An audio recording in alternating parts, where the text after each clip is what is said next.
নমস্কাৰ এই মুহূৰ্তত জনাইছো অসমৰ প্ৰত্যেকগৰাকী জনসাধাৰণৰ বাবে কেইবাটাও গুৰুত্বপূৰ্ণ খবৰ। আজি হৈছে 23 জানুৱাৰী। আজিৰ দিনটোতে অসমৰ লগতে ভাৰতবৰ্ষৰ বিভিন্ন প্ৰান্তৰ পৰা কেইবাটাও গুৰুত্বপূৰ্ণ খবৰ একত্ৰিত কৰা হৈছে। এই মুহূৰ্তত জনাইছো আজিৰ প্ৰথমটো খবৰ। আজিৰ প্ৰথমটো খবৰেই ৰাজ্যবাসীৰ বাবে এটা ডাঙৰ খবৰ। গাড়ীৰ গৰাকীসকললৈ জৰুৰী খবৰ।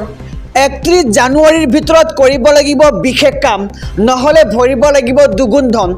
যদি আপোনাৰ ফাষ্টেগৰ KYC অসম্পূৰ্ণ তেন্তে 31 জানুৱাৰীৰ পিছত পৰিব সমস্যাত। 31 জানুৱাৰীৰ পৰা নচলিব আপোনাৰ গাড়ীৰ ফাষ্টেগ।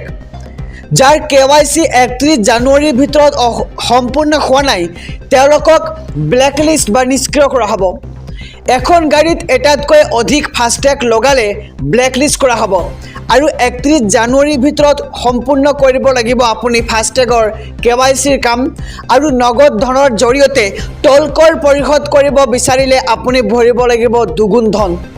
আৰু 31 জানুৱাৰীৰ ভিতৰত ওৱান ভেহিকেল ওৱান ফাষ্টেগ আঁচনি ৰূপায়ণ সময়সীমা নিৰ্ধাৰণ কৰিছে NHAI।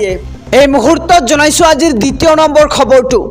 ৰাম মন্দিৰলৈ যাব বিচৰাসকলে জানি লওক মন্দিৰত প্ৰৱেশৰ সম্পূৰ্ণ সময়সূচী। 23 ফেব্ৰুৱাৰীত সমগ্ৰ দেশবাসীৰ বাবে খোলা হ'ব ৰাম মন্দিৰৰ দুৱাৰ। পুৱা 7 বজাৰ পৰা 11 বজালৈকে খোলা থাকিব মন্দিৰৰ দুৱাৰমুখ।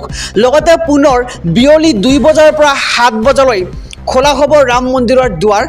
পুৱাৰ ভাগত 4 ঘণ্টা, বিয়লি 5 ঘণ্টাৰ বাবে ভক্তই প্ৰৱেশ কৰিব পাৰিব মন্দিৰত। দুপৰীয়া 2 ঘণ্টা 30 মিনিটৰ বাবে বন্ধ থাকিব মন্দিৰৰ গৰ্ভগৃহ।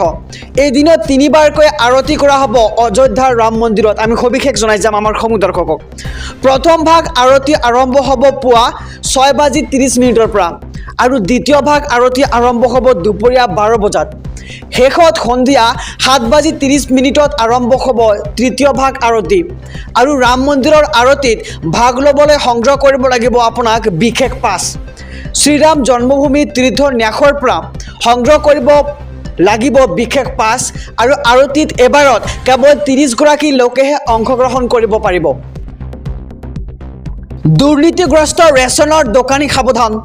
দুৰ্নীতি কৰিলে যাব লাগিব জেললৈ। ৰেচন সংগ্ৰহ কৰাৰ সমস্যাত পৰিছে নেকি আপুনি? প্ৰবঞ্চনা কৰিছে নেকি ৰেচনৰ দোকানী? এই মুহূৰ্তৰ খবৰ জনাইছে আমাৰ সমূহ দৰ্শকক।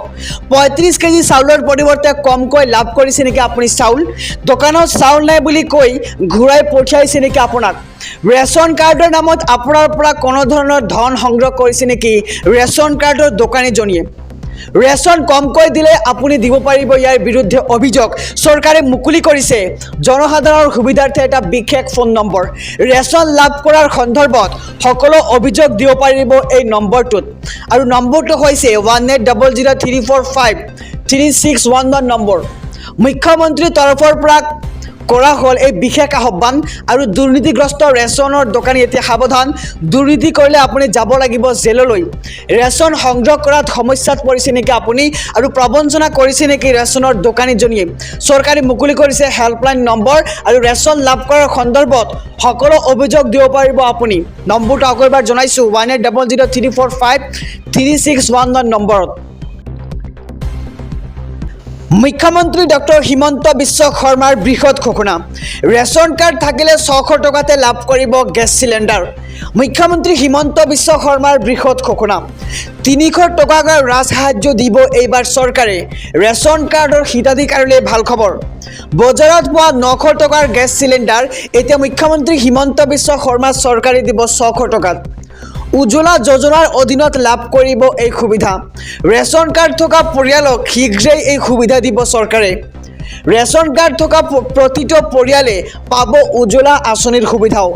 ৰেচন কাৰ্ড থাকিলে 600 টকাতে লাভ কৰিব গেছ চিলিণ্ডাৰ। আৰু মুখ্যমন্ত্ৰী হিমন্ত বিশ্ব শৰ্মাৰ এই বৃহৎ ঘোষণা। 300 টকাকৈ ৰাজসাহায্য দিব এইবাৰ চৰকাৰে। বজাৰত পোৱা 900 টকাৰ গেছ চিলিণ্ডাৰ হ'ব এতিয়া 600 টকা। আৰু উজ্জ্বলা যোজনাৰ অধীনত আপুনি লাভ কৰিব এই সুবিধা শীঘ্ৰেই। এই সুবিধা লাভ কৰিব আপুনি। আৰু ৰেচন কাৰ্ড থকা পৰিয়ালক শীঘ্ৰেই এই সুবিধা দিব চৰকাৰে।